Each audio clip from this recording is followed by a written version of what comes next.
Accessing library computer data.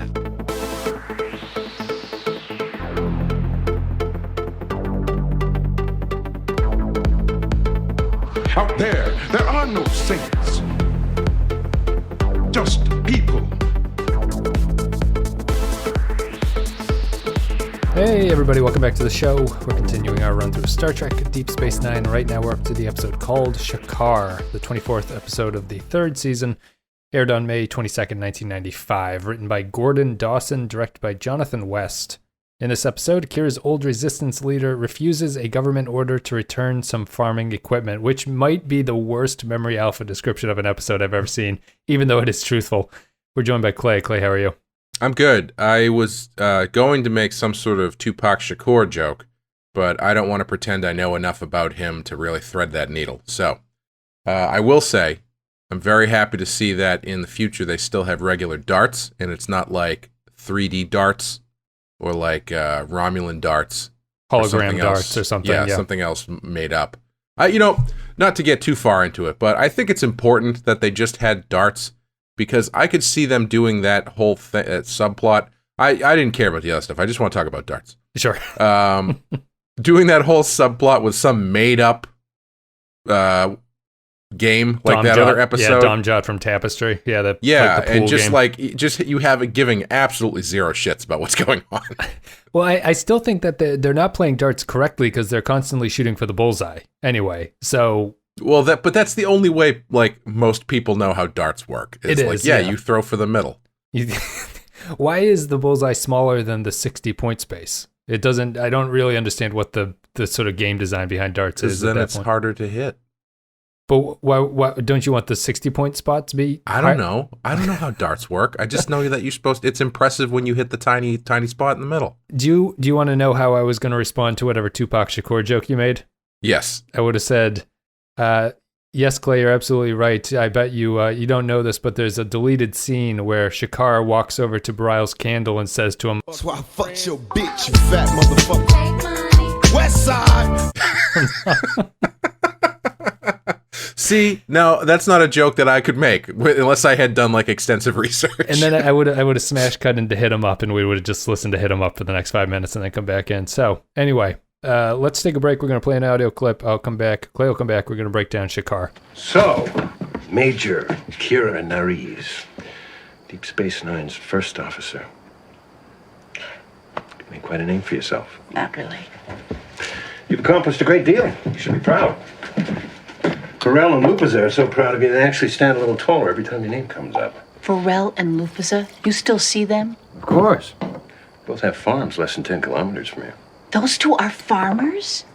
What? Now, yes, that's all you ever talked about, but Lupus, how did that happen? You can ask her yourself. They'll be here in a couple of hours. I can hardly wait to see the look on their faces when they walk through that door and see you standing there. All right, Shakaar. Clay, you missed an episode. You missed Bryle's death episode, which is kind of relevant to this one, but he's dead. If only. I've watched it multiple times on my own. This one has to do with the outcome. I'd say this is one of those Star Trek episodes that has a lot going on and none of it really sticks. Like none of it really lands to the point where you're like, this is what this episode about, or like this is definitely what they're doing a good job in here. Like it's a.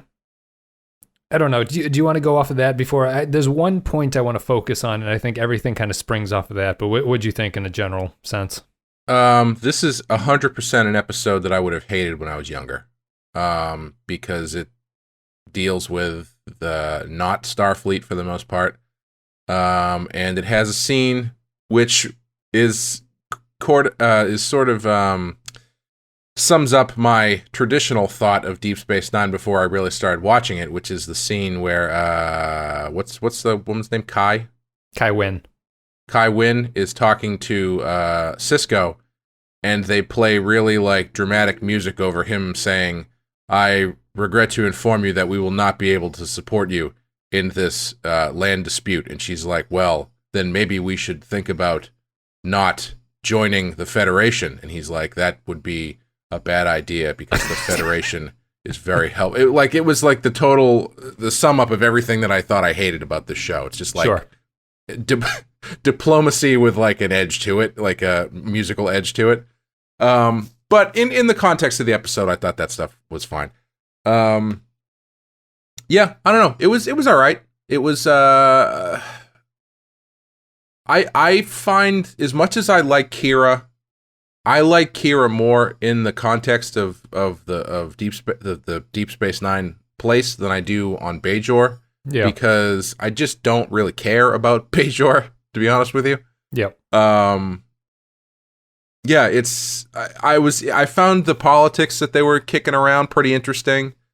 But yeah, I don't know. Aside from it was fine, I guess. Star-studded cast full of hey, it's that person. Yes. Did you recognize Shakaar? Do you know who Shakaar is? Shakaar is Dracula from Monster Squad. Yes, he's that. He's the he is the candle ghost from Sub Rosa. Yes. Yes. As well as that. I was making sure, it's funny, I looked him up just to make sure that it was him, and it was. And he only had one episode of TNG listed, at least where I was looking, and it was not that one. Oh, really? It was Ronan, or was that the character's name? No, that's the character's name. That's the ghost. Okay, yeah. then I didn't see that, because I was looking for that title, and it wasn't there, and I just assumed Ronan was the title. Oh, yeah, he's Ronan the ghost. Well, that makes more sense. Also, Lupaza, the Bajoran woman, is Simone from Pee-wee's Big Adventure. Oh, wow. Okay, yeah, this is star-studded. And then, obviously, Will Rawls is the Bajoran general at the very end from The Wire. And Savar, and you might say, why do you know all these obscure character names, Clay, when you can't even remember, what was her name? Kai Wynn? Yep, Kai Wynn. I looked him up and I wrote him down. He's the Savar, guy. who is I'm going to say probably Vulcan, who is playing darts with O'Brien. Sure. Is Bub the zombie from Day of the Dead. Wow. They really pulled out all the stops. They brought in a huge star-studded cast here. And you might say, that sounds like you did a lot of research looking up people's names. Did you happen to do this while you were watching the episode, and did that affect the amount of attention that you were paying to the episode? And I would say no. I was doing it during the episode because the episode itself was affecting the level of attention I was paying to the episode. Yes. I think the place to start it is, I think everything that goes wrong with the episode kind of can be seen as like a spindle off of the character of Wynn. Like to show you how, like, I've seen all the episodes. I was shocked to learn that she was not the supreme leader of the Bajorans. I thought that the Kai was like basically their president, who was like the head of state for them because they're so religious. But apparently, she's applying for a second position in their government. Like, I don't understand how that's working. And it goes to show you how ill-formed she is. So what's your opinion of Kai Wynn, I guess, as a character? You've seen her before. You've seen her in other episodes. You might not have seen her in everything, but how does she strike you as a character?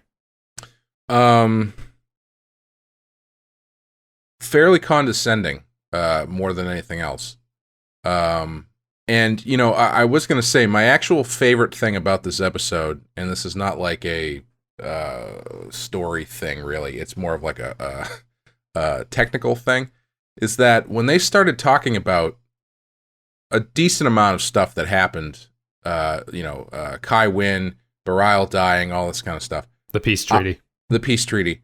I was like, oh, thank God, because I could not, like, I don't watch every single episode, so I don't know what I have missed. I couldn't have, if you said Kai Wynn to me and I hadn't seen this episode, I could not tell you who that character was. Right. But they did a good job of just kind of like getting you up to speed on everything, which is they don't always do. So I really appreciated they did a good job of, in a very non-forced expository way, getting you up to speed about where everything was.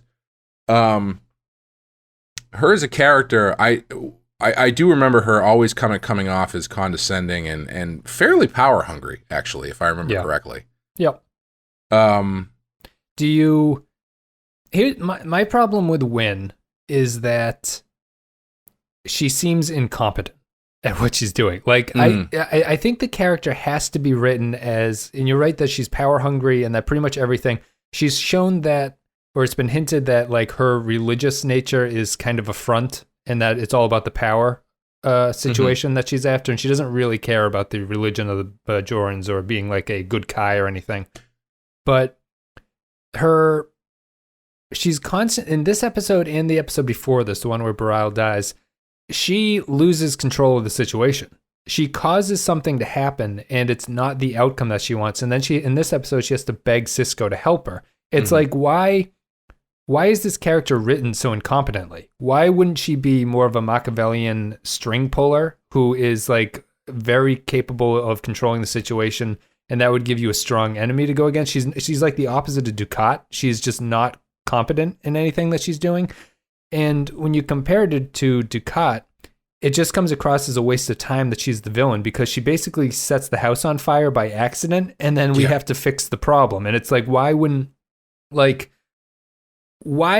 the scene with Sisko, why is Sisko even says you've overreacted to this entire situation, but she doesn't have a good reason to do it. She's like, well, I can't have people going against me, and defying the government. I need to show them who's boss.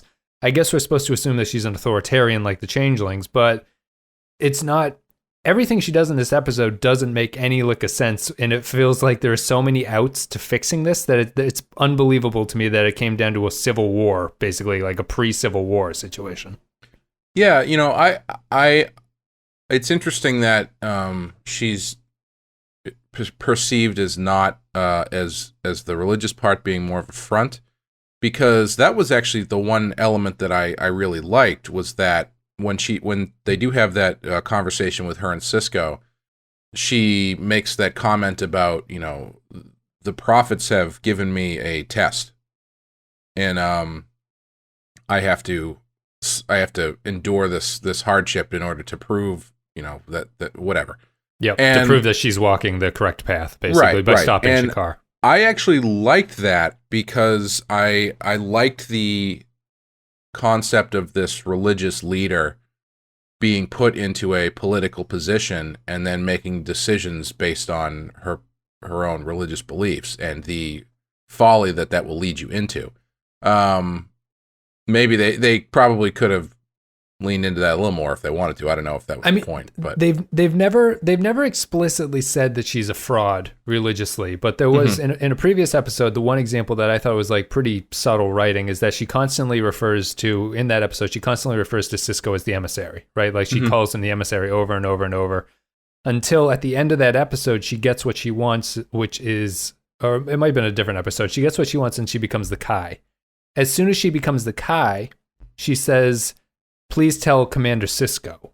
She stops referring to him as the emissary at that point. Interesting. Yeah. And that was like, oh, that's clever. Like, that's a nice little touch. And here, like you're saying, I think the writing is so uneven and so contradictory because she does seem to be walking a true path here. But I don't think that's what the character is supposed to be about, because if you went in that direction and it was about a religious test and she was a true believer, that's more interesting than what they end up with. She's in the middle, and I don't know what to think about her if she's in the middle.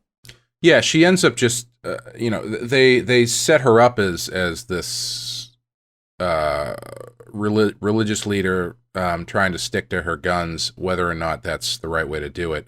But she ends up just coming off as just really stubborn. Yes, right. And I mean, you could say that she, they're treating her kind of like a, the pastor of like a mega church or something like that, where she's talking in a very theological way, but is really acting for her own personal reasons. Yeah. I don't know. I don't think she's as clearly defined as a lot of the other peripheral adversaries they have on the show. Yeah, and I'd even hesitate to call her an adversary because but you know what I mean. Like, if you're looking at people who kind of dip in from time to time, like Dukat or Jesus Christ, my mind's blanking. The changelings and stuff like that. Yeah, or even Garrick. Like they who is an adversary but not really an adversary, depending on which way the wind's blowing. Sure, they're all fairly clearly defined, and she's just, a little bit muddy, and not in a good way muddy, you know? Right. It's not a. If she was just a little bit more layered, and I sort of understood what was going on. I mean, a lot of it ties into the fact that no one really understands what Bajoran politics are and like what's going down on Bajor, and the scene itself is very confusing. I mentioned how I thought that she was the head of the state, but apparently she isn't, and apparently there's another head of the state. Her real name is actually Chris Bajor. Right. Her dad owns the planet. For how religious the Bajorans are always portrayed as, you run into people like the Shakaar resistance group who aren't religious in any sense. And to her, it doesn't seem like there's any sort of religious like importance to listening to her. They tell her basically to fuck off with the reclamators or whatever.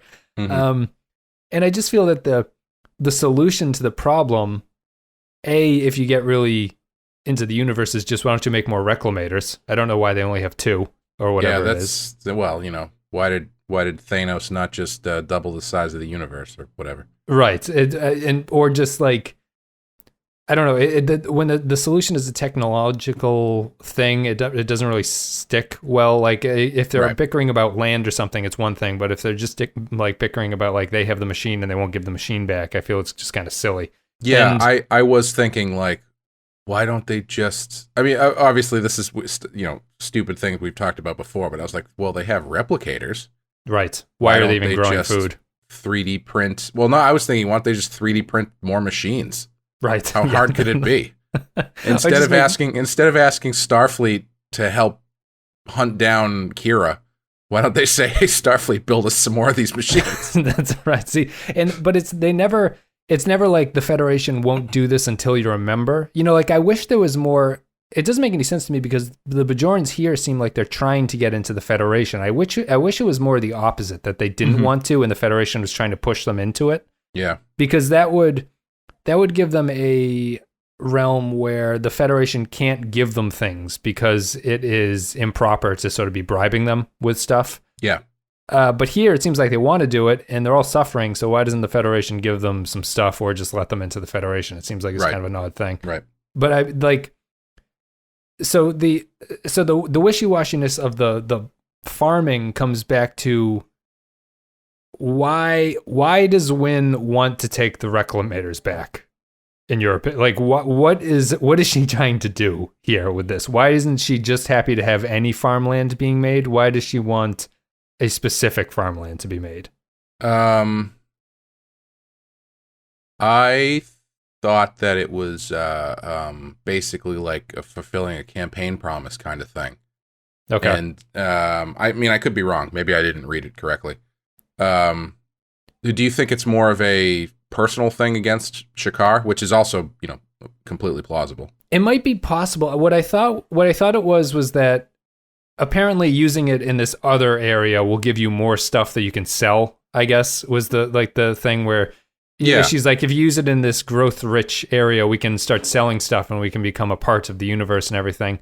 And at that point, I was just gonna say, I kind of felt it was almost like a globalism versus isolationism kind of thing, where Shakaar was more concerned about the health of the Bajoran people and the land that specifically benefits the Bajorans. More so than he was expanding outwards, even though I think the argument is, like in the globalism argument, there's merits to both sides of it, where it's like, well, yeah, but expanding outwards will help you in different ways. But yes, there is a pressing need to do X at home first, as well.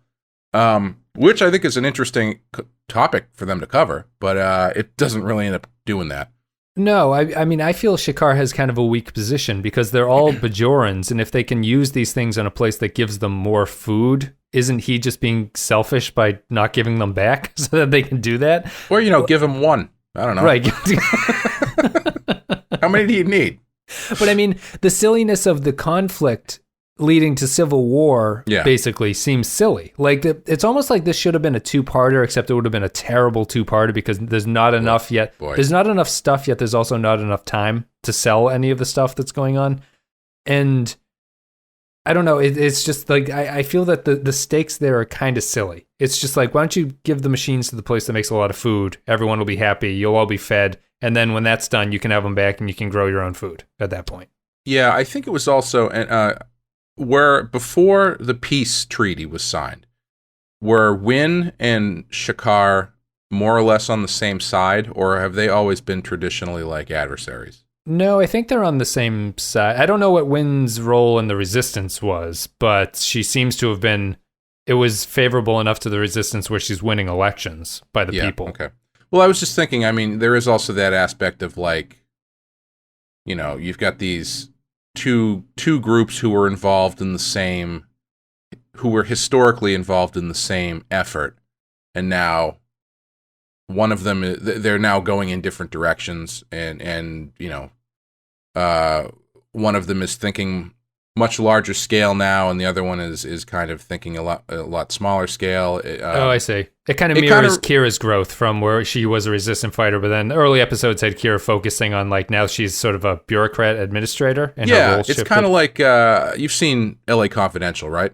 Yep. Spoilers for L.A. Confidential. It's kind of like the end of L.A. Confidential, where you've got Guy Pearce accepting all of these bureaucratic advancements in his career, and Russell Crowe is kind of going the other way. Even though these guys were both fighting for the same thing, they end up taking opposite directions, which very easily could put them at odds later down the road. Yeah. I mean, I think the episode does hint. Are we going to get to talk about L.A. Confidential on Real Ripe and Real Rotten or something? Because that's a great movie. Well, it must be that director's best movie, right? Whoever that director is. Well, we could probably do like a. Well, no, I guess probably not Kevin Spacey now, but Guy Pearce would certainly. Guy Pearce. Yeah, that might be interesting. We'll find a way to squeeze it in. That's what the whole point of the B-roll is. What did you think that like the? I think the episode does touch a little bit on rebels having a hard time giving up the fight. I think the problem with the episode is that there's like 5 different plot lines and it doesn't really focus on any of them, so they all kind of get short shrifted. Yeah. But there's a little bit of a hint of like the, you know, when they're running through the mountains, they're like, damn, it feels good to be a rebel. And then they run up the hill and they're like, damn, I'm too old to be a rebel at this point. It's too hard running up these hills. Right. It's a little bit of it's hard to give up the fights, and these Bajoran resistance people only know how to fight for what they want instead of negotiating. That doesn't really come through in the resolution or anything, but it's there, I guess. Do you think that it would have been improved, or maybe this was the intent and it's just not clear enough, to present the story as though what Wynn is doing is just sort of a cover for trying to get rid of Shakaar? Like, basically, like, this guy and his people are now, you know, I now see them as direct adversaries to my political career. So if I can get rid of them, then that takes that possible threat off the board, and then you end up in sort of like a, you know, Butch Cassidy and the Sundance Kid kind of thing, where it's just like the last couple outlaws in the West are being pushed to the edge and trying to get rid of them. You know, that kind of thing. Yeah, I would have liked that, and it's funny because the setting on Bajor looks like a Western ranch. Right. It looks like it was supposed to be especially when the sheriff's deputies come in to arrest him and he punches them out and steals, and that's when they run off on their own little thing. But I would agree with you. I think that would have been a better way to go. It would have given Wynn some clarity to her motivations. All you need is one early scene where she's talking to an advisor about what she's really up to, because the way the episode actually comes out, she seems completely blown out of the water by the fact that Shakaar can run against her at the end. Mm-hmm. Yeah, it seems to come as a complete surprise. And if she knew about it and was trying to get rid of him, that should have been brought up earlier, and that would have added depth to the why is she doing this over something so stupid thing that she doesn't have at this point. Yeah. Can we talk about the darts? Sure, talk about darts. Let's get to the beat. So I'll throw it to you. You got a lot to say, but I will say that this continues a DS9 trend of they're starting to have a lot of side stories that are extremely low stakes, is what I'd call them. They're almost character pieces, except they feel almost too empty to be even considered a character piece. Like there's not even really anything going on about the characters. I don't know what we learn about O'Brien here. It's kind of a fun little throwaway scene that we get to see him play darts, and it's got some decent laughs or something. But what did you think about it? The thing that's killing me about the dart thing is that he actually tears his shoulder. I thought that whole thing was a ruse. It's a callback. In TNG, he had a couple episodes where he separated his shoulder because he likes doing that kayaking program, and it's like a recurring injury. Whatever. I don't care about that. I'm saying in the story that they're telling here, they very clearly set it up that it's a ruse. Like when Quark comes over and O'Brien's like, I'd like to do the kayak thing. And Quark is like, no, I'm not going to let you do the kayak thing because your shoulder is too valuable to me. And now, I've got 10-1 odds anybody who bets against you. And he's like, well, maybe you should do it 15-1. That tells me he's going to throw the match. Yeah, that's true. And when he tears his shoulder just by casually reaching backwards and grabbing a cup of coffee, which is ridiculous, that tells me he's throwing the match. And I mean, having Bashir there, I assumed he was in on it. I assumed there was going to be some sort of like coda or something where he had bet on himself or some shit like that. Right. Or at least some sort of lesson to be told to Quark about gambling on people or, without their, using people without their permission or something like that. But it was none of that. It was just, he actually tore his shoulder. He got 30-second reconstructive shoulder surgery. Yep. And now he can go kayaking.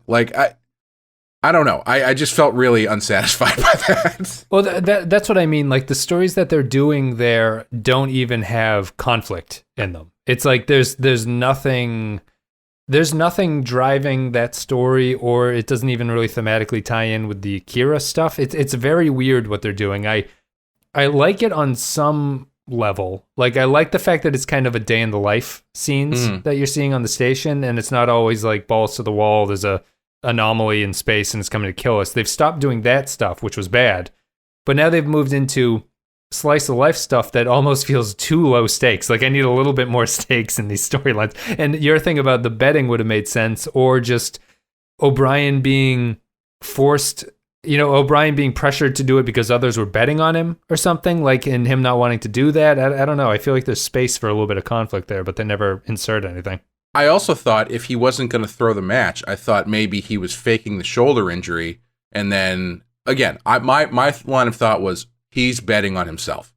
And so he's going to fake the shoulder injury, which is going to cause the betting to go up. And then he's basically going to hustle the guy, essentially. Oh, I see what you mean. Right. He's going to clean up once that he sort of fakes the guy out with it. Yeah, and then, Bashir would say something like, "Oh, O'Brien, that's not nice. You shouldn't do that." And then, he'd be like, "You're right," and he would give the money back or some shit. Well, it's the scene in sickbay where he scans him and he's like, "I don't see any damage to your shoulder," or something like that. Yeah, exactly. Yeah. What's funny to me about the end of it is that after he has the surgery and he comes back, he throws one dart and he misses and he's like, "I'm done. That's it. I'm out of the zone." I don't know if it feels like it's like the writers had just heard about the phrase "in the zone" that week and wanted to write about it, because it's such a bizarre.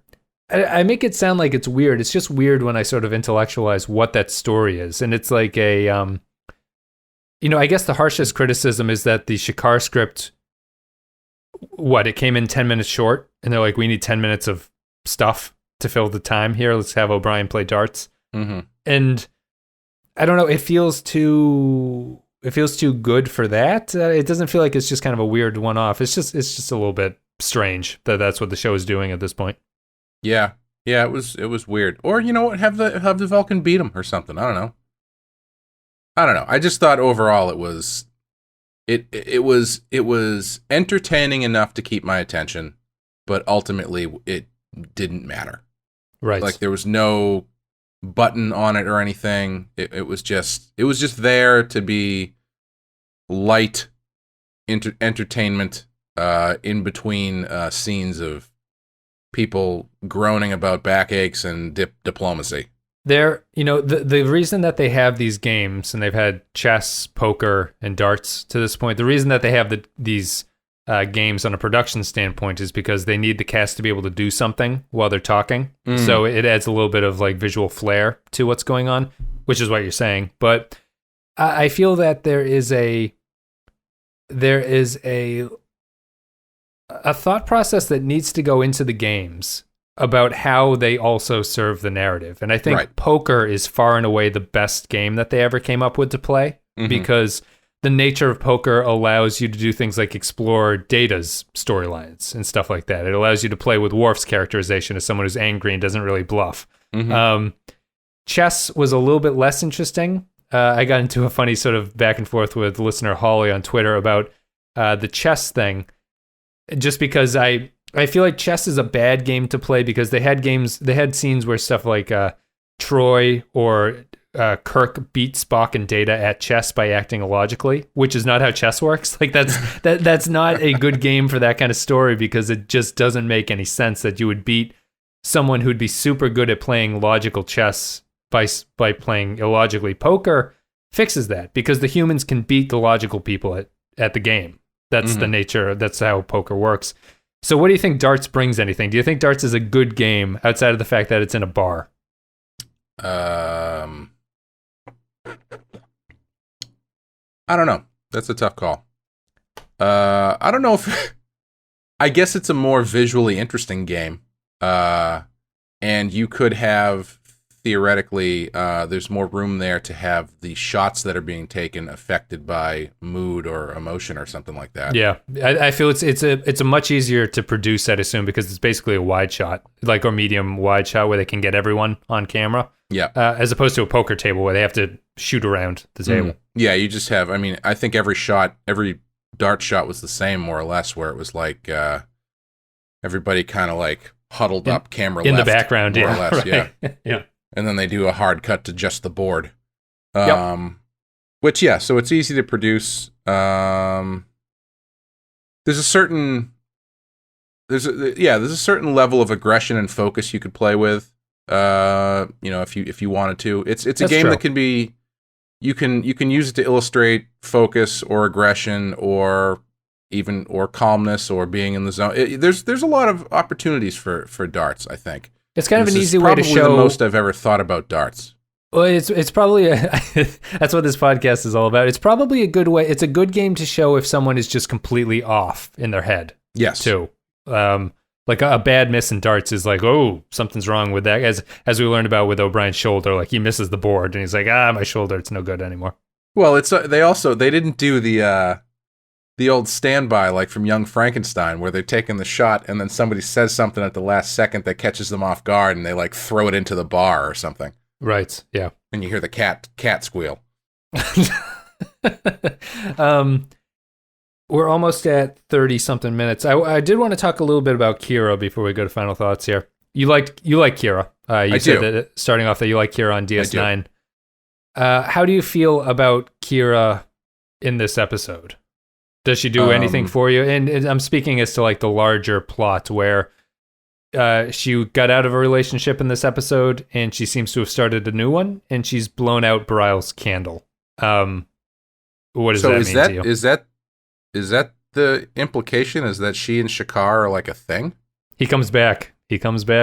Really? Oh, because I thought it was like... Did you not get that from his hug on the ranch where he's like, it's good to see you? Okay, so I did want to talk about that because anytime someone says, something, especially me, in reference to like another character... Does that ever come off as not creepy? And also, is that something that people actually say in real life? No. I feel like that's completely a dramatic thing. I'm trying to think if I've ever said that. At no point do I feel like I've ever said to anybody, we're all happy that you're home. Especially me. You never said that to your dog? Well, maybe the dog, but... You know what I mean, though? It's just such a weird kind of thing to say that doesn't feel like something people say in real life. Well, it's certainly inappropriate to say in a group, I think. They were alone, so I'll give them that credit. But yeah, I don't think I've ever especially. I feel like you saying it in the first place kind of implies that you feel it's special, you know? If you didn't think it was special, you wouldn't bring it up to anybody. So it is creepy. You know, Wes, we all really appreciate how thoughtful your comments on this podcast are. Sure. Especially me. We all appreciate...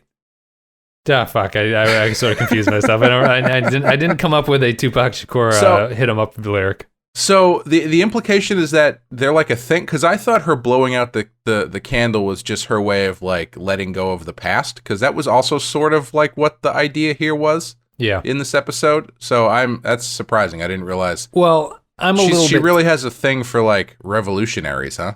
Yeah, and sort of fatherly figures. Yeah. Is the other thing. Man, Odo is going to be so mad. That's the main takeaway. I mean, I'm sort of maybe I'm not reading it properly because I know that he comes back in that way. But I get this, like, otherwise, so do you really think that blowing out Bareilles' candle is appropriate just because she learned something on Bajor? Wait a minute. She blew out the candle? Oh. You didn't touch the candle. That guy should have busted in. Yeah, she blows out Bareilles' candle. That guy should have replaced it with his candle from Sub Rosa. Yeah, and he's the ghost from that episode. Yeah. Is that what happens? Does blowing out the candle let the ghost out, or how does that work? I forget. No, blowing out the candle kills the ghost in Sub Rosa, I think. Never mind. Yeah. So Bareilles, unfortunately. I was hoping he would turn out to be a ghost. Bareilles should come back and do ghost kung fu against the other ghosts. But do you think that the episode supports the fact that they'd be in a relationship? I don't think it does, and I don't think the episode actually does enough to really make me feel like Kira gets over Bareilles in any sense. To me, the implication is that because she's met Shakaar, she's basically met another man, and she comes back and is like, "Well, I'm breaking up with you." Yeah, I didn't feel like it was really strong enough to imply that they were in some sort of relationship. I just read the candle thing as her just kind of like closing that chapter and realizing that she could, because even I love as Kai Wynn being so condescending.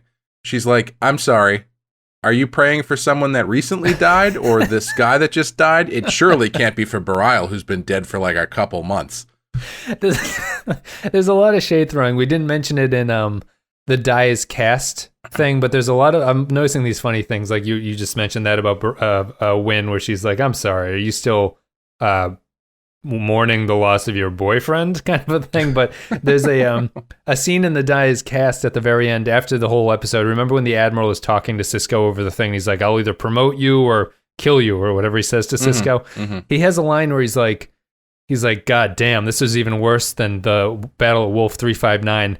He's telling that to a guy whose wife died at Wolf 359. Like that is a ballsy move on that Admiral's part to really just assume that Sisko's okay hearing about that. And they didn't even have like a thing where he was like, "Oh, geez, I'm so sorry, Benjamin, I forgot." Right? Yeah. But they do have the cut. They do have the turnaround cut to Sisko, and he's like, "Yes," like very dryly. It's like, "Yes, it is worse than that." Nothing is worse than Wolf 359, Admiral Todman. I feel that we'll be talking about it more. I'm a little bit disappointed. The Kira storyline has moved away from her being a revolutionary on the station to a who's my next boyfriend character. Yeah. Which is sad. And I'm sorry, continue. Well, I don't really have anything else. Like it feels like the first season was actually a very good arc for Kira, because Kira came in hot under the collar, and then by the end of the first season, she's kind of like accepted her place, which is a nice growth for that character. It seems like they don't really know where to go with her after this, so they're sticking her with boyfriends, and it feels very similar to what they did with Troy throughout her entire run. It's like she's defined by the man that she's in love with. Right. And she's being backseated to guys who are just not interesting. Like Bareilles was a wet blanket, and Shakaar there's nothing special about Shakaar. Like Bill Rawls blows him out of the water in every single scene that they have at the end. Like, and that's my other point, is that it's funny when you can see an actor who's really good, and John Doman, who plays the Bajoran guy, the Bajoran commander or whatever at the end, who's in The Wire, is fantastic in his acting, and it shows up Shakaar really pronouncedly. But the point is just that Kira's with these sort of cardboard cutouts of men, and it does nothing for her character, and it's not interesting on a narrative level. Yeah, I think it kind of takes away from her character, to be honest with you. Like, I think it, the more I see of her interacting with, like, stuff on Bajor, the less I like her. And I shouldn't say the less I like her, because I still like her, but I don't like that stuff. Because, you're right, the interesting part of her was that she was this Bajoran rebel put in this new situation on Deep Space Nine. Like, when you've got the episodes like, can't remember the name of it, but the one where they come to her and are like, hey, we found this planet, I think, or that we could go to, and it's perfect for us, and it could revitalize our people. And she's like, no, I can't really support you on that. And it's a big decision for her. Yep. That stuff I find interesting. What I don't find interesting is, every time she goes home, she meets a new guy who's got like his shirt unbuttoned a little bit and is talking like he's a guy on a college campus in the 60s, and she's like gets the vapors, Take some grass, man. I agree. If anything, I would appreciate it if she was the opposite of that, and she was like, I still obviously care about my planet and my people, and I still, have these deep-seated feelings towards Cardassia and, the government running everything, blah, blah, blah, blah, blah. But I have now realized that we need to handle this stuff in a more adult manner. Not that war isn't adult, but you know what I mean? Like, like, I wish she would interact with these people and see why she has moved past this stuff. Right. That's why her arc here doesn't make a lot of sense, because I feel like you're saying that she should be the adult in the room, and Shakaar should be the one like, we're going to fucking fight for what we want, and she should just be like, listen, this is insane. Like, these are like soil tillers that you guys are fighting over. She doesn't. She jumps right with him, and she's like, I chose my path, and I'm going with you, Shakaar, and then they run up the mountain. That doesn't feel right to me. That's not where this character is at this point in the series. Yeah. The fact that she's like, at the drop of a hat, she's punching out police officers and being like, we need to run into the mountains and possibly kill people. It's like, I don't know. It just doesn't. I don't know. It doesn't feel right. Kill other Bajorans who did the same thing that you were doing. They do end up getting to that point where she has to pull the trigger or not, and she chooses not to. But you would think that would be her position for the whole thing. Is like, she shouldn't get to that point. Yeah, we just got our independence or got our peace treaty signed with Cardassia. We can't just now start tearing each other apart. But no, I guess it's easier to follow the guy with the wavy hair and the big earring. Does he have a motorcycle? I bet he has a motorcycle. He probably does. That's a big ranch. He's got to get around it somehow. Easily. Is there a scene in a future episode where she like shows up back on the space station, and she's like, Ben, I want you to meet my new boyfriend. He's like, takes off his motorcycle helmet and like shakes out his hair. And he's like, come on, babe, we gotta go. And Ben's like, I don't like that man. His catchphrase is, we're shacking up, because of Shakaar. Is that good? Oh, Jesus.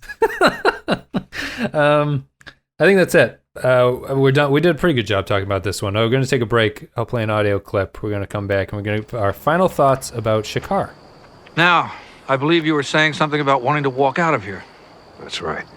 You know that's impossible. Well, we better find a way to make it possible. Because the next time someone starts shooting, we won't be able to stop it. And I'm not talking about today, I'm talking about tomorrow, and the next day, and the next. I am talking about the beginning of a civil war. I didn't fight the Cardassians for 25 years just so I could start shooting other Bajorans. Neither did I.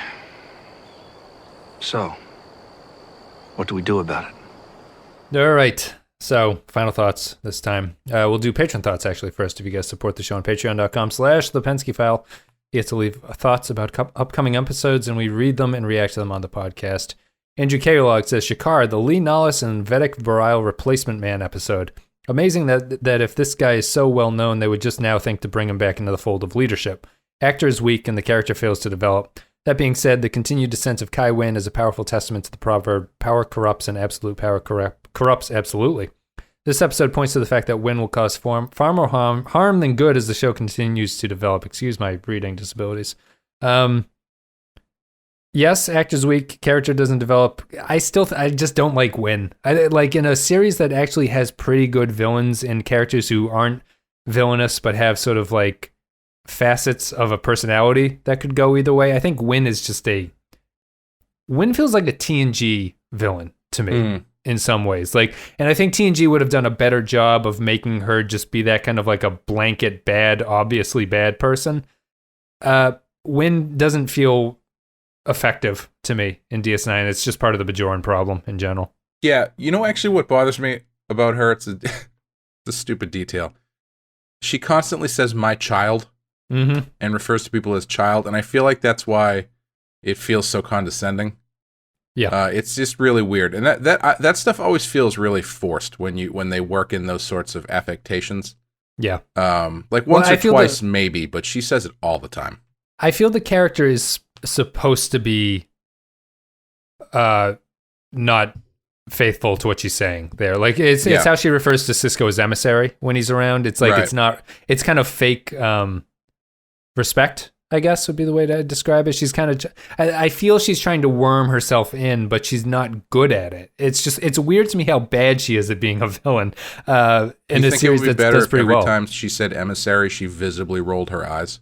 Right, exactly. Or had her fingers crossed behind her back and the camera would pan down to her. Well, she wears that big cloak. Maybe she's doing like the jerk-off motion with her hand when she says it underneath it. Stephen Cobb says, Shakaar, good episode. Wynn's actions are in line with what we know of her, but not enough time was spent explaining why she went all authoritarian on Shakaar. I believe she's capable of it, but the episode does not tell me why. I largely agree with that. I felt the way that Kira and her friends went into terrorist mode made sense given it is literally all they know. And reflecting on it, having another Bajoran in the gun sights feels like a logical thing to shake her out of it. Like every time they referred to to shake her and Shakaar out of terrorist mode. Maybe some more time could have been spent when they were angsty about it, like every other time they referred to the militia, i.e. the boy seems weird to say militia instead of Cardassians, but we have to protect our home, etc. Right, so they're talking about how hard it is to attack the militia instead of Cardassians. That would have helped offset their apparent indifference to having Bajorans as their enemy instead of Cardassians. I think we talked about that, Clay. We sort of disagree with that.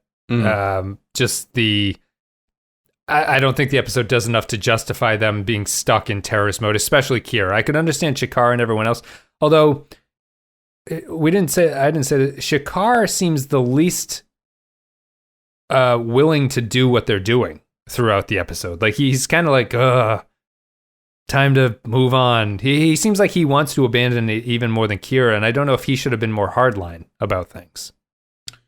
Yeah, I don't know.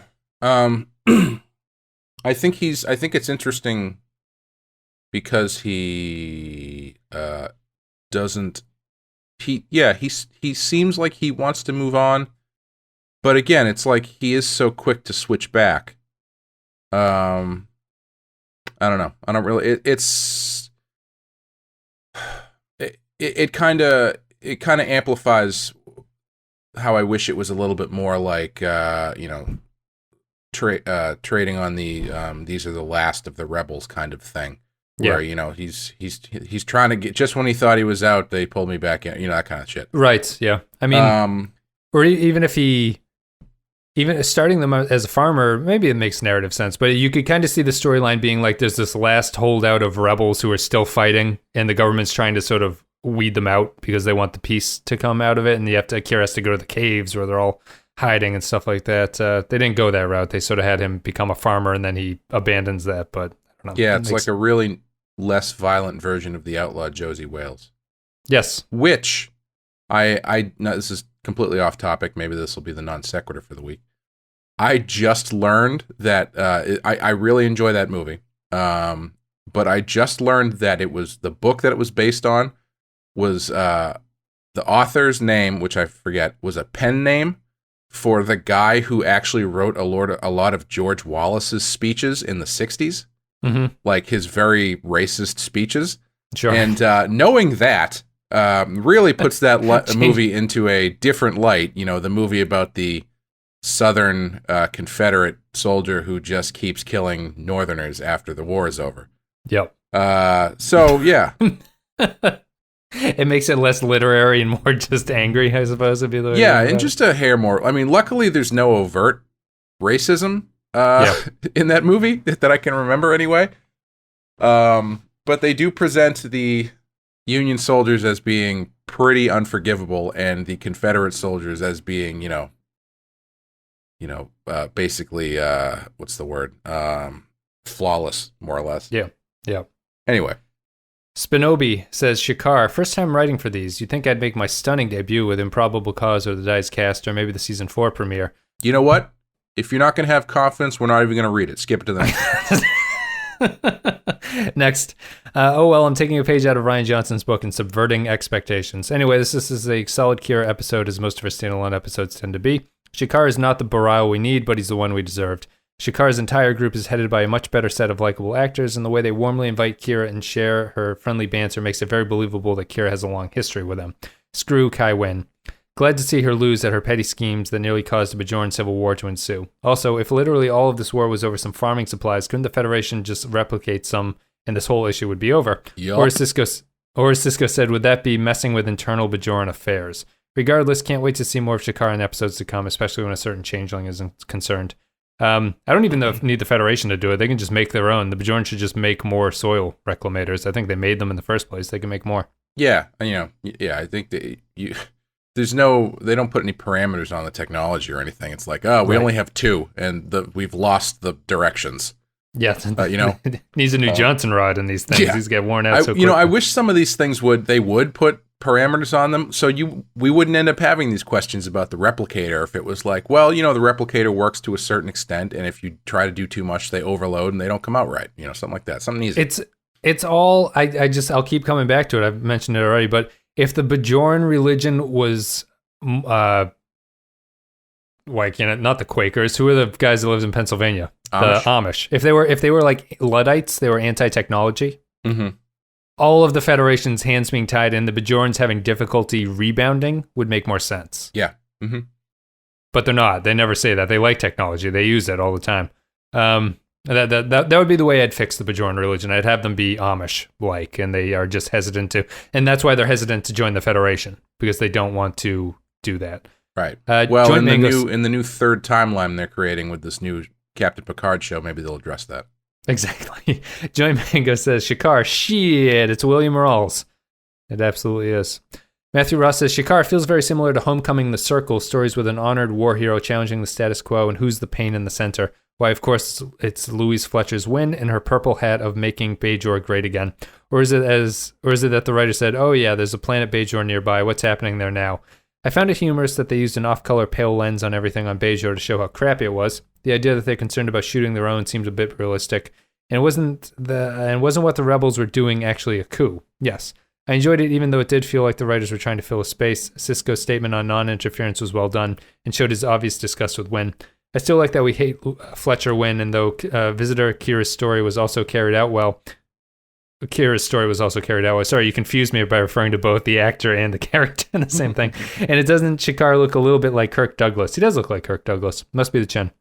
Luckily, this does count as a mini O'Brien Must Suffer episode to remind us that the station is there.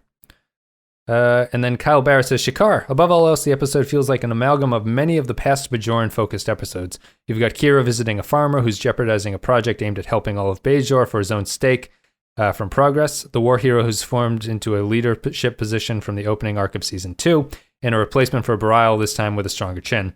Overall, the episode is completely and totally fine. It's nice to finally have an episode shot on location again, but can't they just replicate more reclamators? Also, the crew members seemingly don't know how to play darts, because in pretty much every shot they're going for the bullseye, and that's not how you play darts. So what is the bullseye for? Like, what is it? Is it like a wild card in card games, or what's the point? No, it's 50. I assume there's different dart games. I'm familiar with the bullseye being 50 points, and then the outer ring of the bullseye being 25, and so the triple 20 is worth 60, and that's the one that you should always be going for. Oh. Yeah, I'm terrible at darts. So at least in whatever that famous dart game is, the one where they count backwards and the announcer always goes 180 if you watch it on ESPN. That's what they're going for, is the triple 20 all the time, because it's 60 points, obviously. So do you think that it could be said that Shakaar in this episode is part of a digital underground? I think that could be said. Yeah, okay. That's about as far as my Tupac jokes will go. Ain't nothing but a gangster party. And he's after nothing but trouble in this episode. What was that movie you did with Jet Li? Am I? Do you remember that movie? Did you do it with Jet Li? That wasn't Tupac. I think that was DMX. Oh, it's DMX. That's right. I'm sorry. Yeah. Shit. Was it Romeo Must Die? Was it that one? Was it Romeo? Hold on. I got to look this up. Tupac and Jet. Is it Jet Li? I think it's Jet Li, right? Yeah, I think it's DMX, not Jet Li. DMX. I'm sorry. I'm confusing. I keep saying incredibly. Cradle to the Grave. That's what it was. Yeah. Cradle to the Grave. It is Romeo DMX. Must Die was another Jet Li and I think possibly rapper movie. That's it. All right. So Clay, what are you going to give this one? Shakaar. I'll give it a 3, I guess. It's, middle of the road. Maybe a high 2. I don't know. I'm kind of torn because I didn't think it was terrible. I didn't think it was particularly bad. We didn't cover the one thing that I thought was a really good line was that scene. I think my favorite scene was probably the scene with Odo and Kira. Yeah, that was a good scene. Their opening scene. Yeah, Odo has that line, the price of freedom of choice is sometimes they make the wrong choice. It's the best line in the. I'm glad you brought that up. It's the best line in the script, and the episode should have been about that. Yeah, I think that's what I was into it at that point and thinking like, oh, this will be interesting, and then it just kind of did not and really capitalize on that. I mean, and maybe that's just because of the modern political era that we live in, but that feels like that's a very interesting idea for the show to want to consider, that because they can't interfere in Bajor, they can't prevent a bad person from becoming elected. Right. Basically. Yeah. Yeah. I thought it was going to be more about, the dangers of a highly, theological person being put in the position of political power like that, but they didn't really get into it. No, and it came so early, so it gave you the entire episode to think about it. And you're like, "Oh boy, this will be exciting when it happens," and it never does. But yeah, I would say I don't know. These are getting hard for me to rate. As we've said before. I flip flopped on this one. I'm going to give this one a high 2. I think just because of how I define. I'll do the same. It's got enough problems with the I don't really understand why the story is progressing the way that it is, that it knocks it down to a 2 for me, I think. Although it's not far from being a 3. It's kind of that middling. It's in that middling ground. It's just not particularly tidy. Yeah, I would. If anybody's listening to all of these Star Trek episodes back to back to back to back, like just binging all the series we've done to this point, some people do. I hear about them when they're like, "Hey, I just started your thing," and then I hear about them like a month later, and they're like, "I just finished all the podcasts." Yeah. If it seems like my ratings have just like really plateaued and everything is like a 3, that's just, I think, due to the amount of volume that I've taken in, which is nothing compared to the amount of volume that you've taken in. But like my base level is usually just like, yeah, it was fine, and you have to really kind of go at this point anyway. Like a big swing in either direction for me to be like that was a 1 or that was a 5. Right. So I apologize if it seems like I'm just kind of middle of the road in a lot of these. But to be fair, do the 2s and the 4s not even fit into your perception of things? Or do you really just see things as like a 5, 3, and a 1, or do you? No. It's just like at this point, I feel like it's becoming more difficult for me to distinguish 2 through 4. Let's put it that way. Sure. I base a lot of it on the previous episode and how I felt about the previous one, and I'm like, I felt a little bit better about this one. That makes it a 3. Well, if I could remember that far back, then I would work that into my equation. But just compare it to a Teen G episode that you like fondly remember, and just like, this is worse than that, so I'm going to give it a 2. But no, this is I feel this series is much harder to rate. Yeah, we've talked about that. It's harder 1 to because nobody's dead grandmother came back from the dead possessed by a candle ghost. You think that guy was just chasing around the producers saying, "Do you know who I am? I'm Ronan from Summer Rosa." I hope so. I think that's it. Guys, thank you very much for listening. If you want to support the show, you can go to all the social media links, which will be in the video descriptions, or you can go to patreon.com/thepenskyfile. $2 a month, you get extra podcasts. You can go to Discord. It's where we chat about the episodes. You can go to the Discord link, which is below. And other than that, I don't think... Clay, did you have anything you wanted to say before as I pull up the patron list? I don't think so. We got a Batman podcast coming out pretty soon called the Bat-Ass Podcast. We talk about the Batman the Animated Series show. That's me and Sean Murphy be doing that.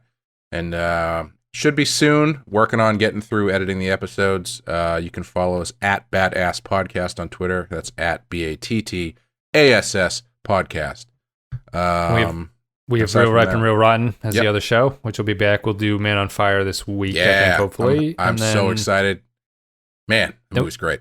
Then we've got Edgar Wright after that to cool down Clay so we can go back to, it was a 3. Yeah, not too excited about that one. But, so, that's going to be interesting because, like, with the B reel for Edgar Wright is going to just be one of his better movies. yeah, it will be. He doesn't have that many. He's probably maybe 6 or something like that. Yeah, he's got the 3 with Simon Pegg, and then he's got the 2 that we're doing. I think that's it. Okay. Yeah. So we'll just have to. I was gonna say maybe I'll swerve it and be like the B-reel is the 2-minute fake trailer he did for Grindhouse. Yes, which is listed on his thing, which was confusing me because I didn't understand. I didn't remember it. Let's see. So, as always, check out Real Ripe and Real Rotten. Check out the Badass stuff. Check out... I think that's pretty much it. Anyway, thank you very much to Patreon supporters who are at the Captain tier. They get a little shout-out at the end of the episode.